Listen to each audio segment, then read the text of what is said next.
I'm going to do a walkthrough of the LEGO Air Quality Sensor teaching module. So, teaching module may be found at this address, minus the /edit, and it should have all the information you'd need on all the parts that you'd need to purchase to do this with your own class or for your students, probably middle school or higher.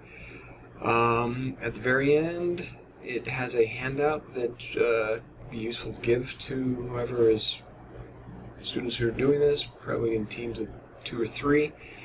I'm going to use that handout. It shows how to wire everything up. Also talks through some of the theory. One of the first things you're going to need to do, though, is of course get an Arduino board and download the software for it. Pretty easy to do. Just search Arduino. It'll come right up under downloads. And then you need to cut and paste or copy and paste this code into the Arduino sketch editor. So I have sketch editor here. I've just copied the code from the teaching module, just as the light blue background. Pasted it in here. You're going to need the Adafruit NeoPixel library. In another screencast I'll link to in the teaching module. It talks about, well, it shows how to download that library. It's pretty quick. So once you've pasted the code into the text or script editor, find your board. My board is on COM port 7. Yours might be different.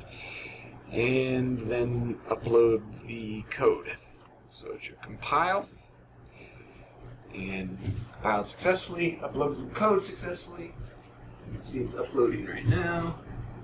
So I'm going to just go ahead and build one of these real quick and illustrate some of the problems you might come into.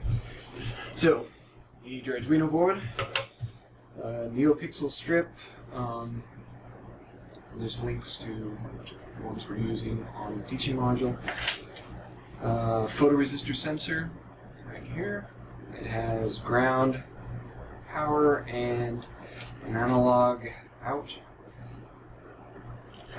And a light source.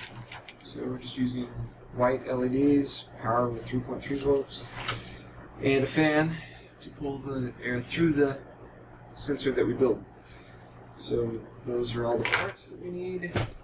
We also need a way to make polluted air. I'm just going to use a little mist generator, a little ultrasonic mist generator, and then a bunch of Legos. I'm going to build this on a array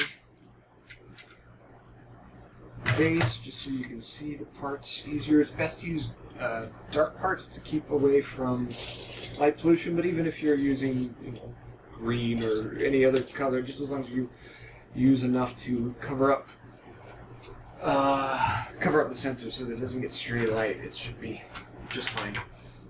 Of course, students can build this however they want. The goal is to be creative. All we give them is this handout, which basically tells them how to wire it up, but we give a little presentation, and the link to the presentation is on the teaching module that talks through the theory. But basically, we want to detect scattered light. So we want to detect light that comes off of the pollution particles. So we've got light coming out. It's going to hit some particle on its way, bounce off, and hopefully hit our sensor. So we don't want to have the light and the sensor right across from, parallel, or in the same line. We want to have it 90 degrees off so that it detects scattered light. So light goes out this way, it's particle polluted air, or a particle in the polluted air, bounces off, hits the sensor. I'm going to start with the fan, and there's many ways to do this. So I've got my fan, and I'm just going to draw the outline of my design first.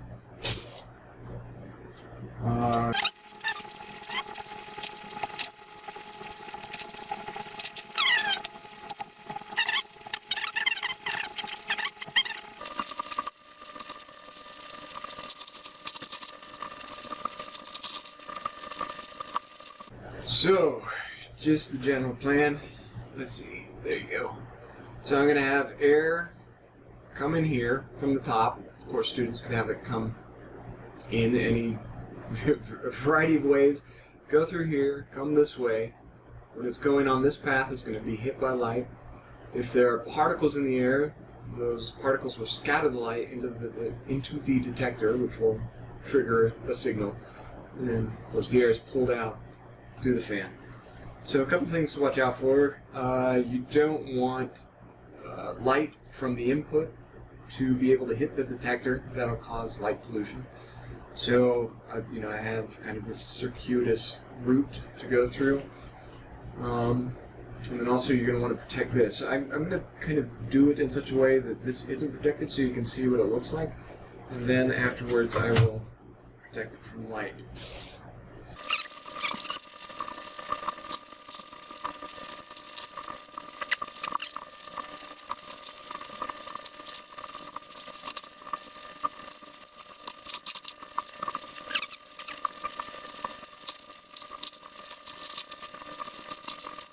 Okay, I've finished the basics of the design. Now I'm going to wire it up, and I'm probably going to have to improve upon this just because it's not very shielded from light.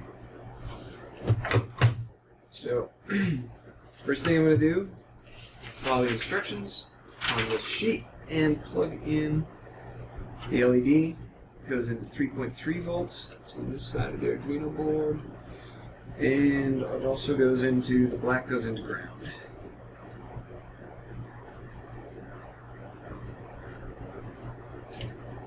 And my LED should be on. And if I open this up, you can indeed see, right, maybe the LED is on in there.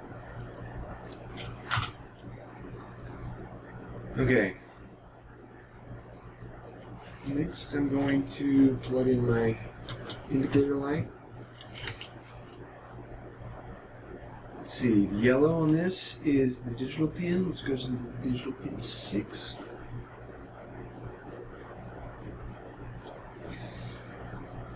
Black goes to ground. Doesn't matter which ground we use, but the instructions show that particular ground, and then red goes to 5 volts. So our light should be on, and nothing should be working. So it's not detecting anything. So let's plug in our sensor. The green on the sensor should go to analog in 5. Let's see, the black on the sensor should go to pin 2, which we're using as a ground because we ran out of grounds. And the red should go to pin 3 because we ran out of 5 volts as well. So now we should have a sensor sensing. Okay. Fan. Fan is the one that's left.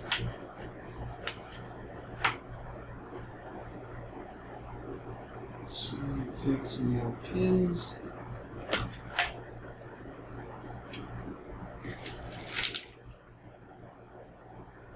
And let's see. I'm going to take the black from the fan. That needs to go into ground. Ground here. And the red from the fan needs to go into 5 volts, but again we ran out of 5 volts, so I'm going to use the V in. Let's check and see if our fan is moving. Our fan is indeed moving, so we should be pulling air through there. I'm going to hit reset. So you can see, move that back, you can see the indicator light. So there's the indicator light, and you can probably see that it is really sensitive to ambient light. So if I move my hand over it and shade it, the signal goes down. As I let light in from the top, the signal goes up. If I take this LED light and shine it at my sensor, you can see it's really susceptible to ambient noise, light noise. As much through there, which is good. What about through here? Nope. So mainly just through the top. So I'm gonna have to fix that. To do so is pretty easy though. I'm just going to add a bunch of blocks, preferably darker blocks, but it doesn't.